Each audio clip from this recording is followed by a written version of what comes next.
but let's get you a traffic update. In the meantime, here is Rob Byrne. Rob, a very good Wednesday to you. How are we looking out there? Wednesday morning, 1 week to go, everybody. 1 week, it's the 15th, isn't it? And then it's the 16th and the holiday, and then it's holiday season. Come on, let's keep pushing. 1 more week, everybody. All right, let's show you the roads. Here's what we saw yesterday. This is Mpumalanga.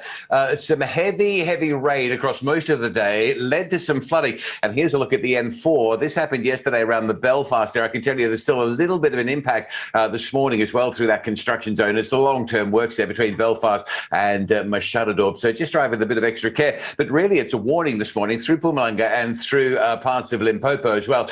Just to go very carefully, those rivers were swollen. There's a look at a river that we saw just outside Steelport, Thorncliffe Mine area. That was a river that swelled up, and I think that was sort of seen right across parts of Mpumalanga and Limpopo. And this morning, those low-level bridges, like that bridge there, just be very careful. Here's unfortunately one taxi that tried to get through that river, and that's the condition the taxi ended up in. We really do hope and pray that people that were on that, if there were any, are okay. It looks absolutely terrible. And it's just a reminder as well, please don't try and cross swollen rivers. The very fact that they are swollen and raging should give you an indication of the amount of power and force that is coming down that waterway. So swollen rivers, particularly as we get into the sort of time where it's raining and a lot of people are traveling into areas they don't normally go for holidays, just pay attention to those very dangerous rivers. All right, we told you, well, just before we get to that, just a reminder about some roadworks around Escort. If you're driving down towards Durban through KZN, just around that central Escort area, there's some long-term roadworks.